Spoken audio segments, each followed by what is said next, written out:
All right, what's going on, you guys? Nick here with Nick Strength and Power. I've got a couple of interesting stories for you guys today. The first story that I've got for you guys today, two updates really, from Keone Pearson as he prepares for the Texas Pro and the Tampa Pro, where he will be competing in 212.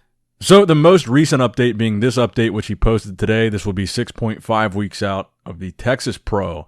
And he says in this picture he thinks he looks flat, which I would disagree. I think he actually looks pretty full here. And some of these updates that Keone has been posting, I honestly feel like are some of the best updates we've seen from Keone over the course of his career from a size standpoint. The fact that he's doing 212, and he's already done well in 212. I mean, he won both pro shows that he did, qualified for the Olympia back-to-back years. But that was the question when he came over from Classic Physique, would he be able to hang from a size standpoint? Because obviously he was a lot lighter as a Classic guy for that weight restriction than he would be in 212.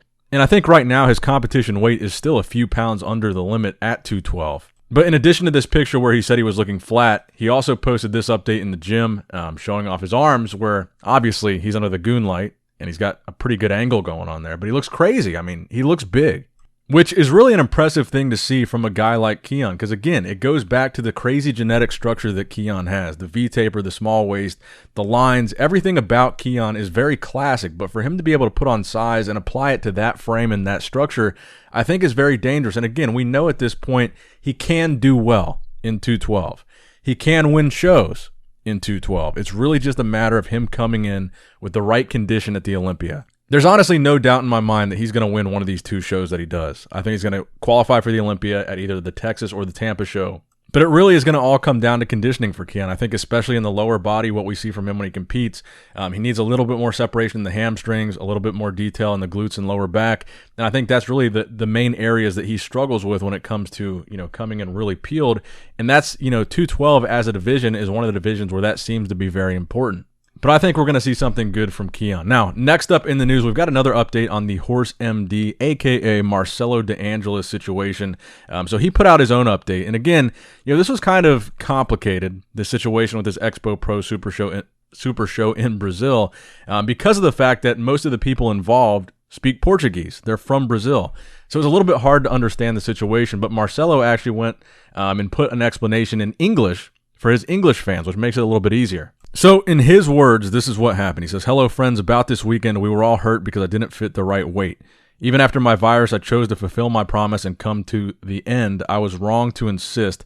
I was wrong to think that my limit was 104 kilos. At every moment of my career, I was advised by the NPC and Muscle Contest that to be top one, I need to reach 100%, show evolution at each championship, and be better than the other athletes on stage, just like any champion. For this event, the same thing I was told. And that if I wasn't at weight, I wouldn't compete. And if I wasn't the best on stage, I wouldn't win. Everyone could check and film my weigh-in at 1830, which is exactly what Tamer El Gundy said when this whole controversy thing came out. He said the whole purpose of having public weigh-ins was so that people could see for sure that Horse would make weight, that he would actually be within that weight category. Because again, that was a big question when he announced that he was going to do Classic. Because again, to remind you guys, he turned pro as an open bodybuilder. So it was a bit of a question whether or not he would be able to make that weight limit. He goes on to say, my limit was 101 kilos, so I went looking for it, but I felt sick before I got until 22. So I couldn't do the Classic, and I chose not to do the Open the next day. It was my mistake. My recent greetings to all the people in the world who would follow the sport. Thank you to those who support. I'll learn and I'll work hard because the best is yet to come. Now, he has also said in the aftermath of all this that his goal is still to try to compete before the Olympia, win a show, qualify, and get to this year's Mr. Olympia in Classic Physique. So he says, as of right now, no plans to switch to Open. He's going to stay in Classic, try to make weight, and get to the Olympia in Classic Physique. So that's what we expect to see from HorseMD for the remainder of the year, and that's the story that we're going to be following with him as things progress.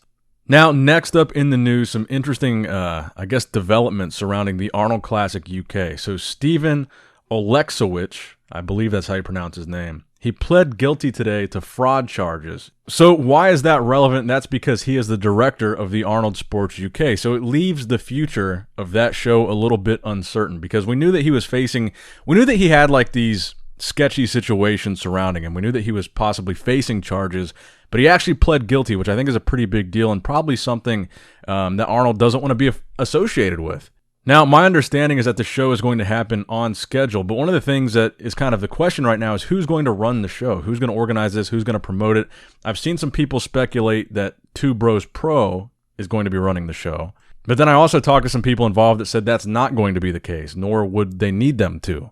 And just a little reminder, this event is scheduled for September 25th of this year. We've got the competitor list already for men's open bodybuilding of bodybuilders that have committed to doing this show. You've got both the Andrea Muzi and Presti, Shiriak Alfred, James Hollingshead, Jamie Christian Jahal, a.k.a. The Giant, Lionel Bayeki, Mark Hector, Rob Cannon, Theo LaGuerrier, Martin Fitzwater, Hassan Mustafa, and Yosef Yvetin.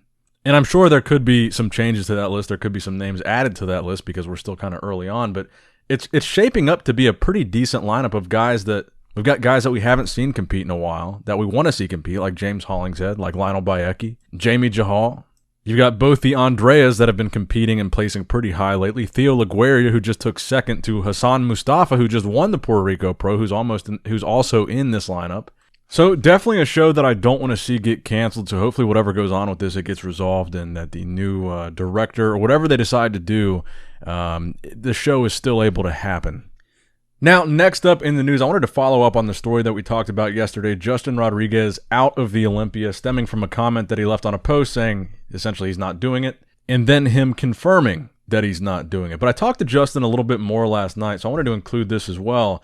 Justin said it's not entirely 100% sure that he's not going to do the Olympia. He said it's still up to George. But what I'm assuming that means is this, and I kind of alluded to this yesterday, is Justin is right now second in the point standings. He's got a decent amount of points, to be fair.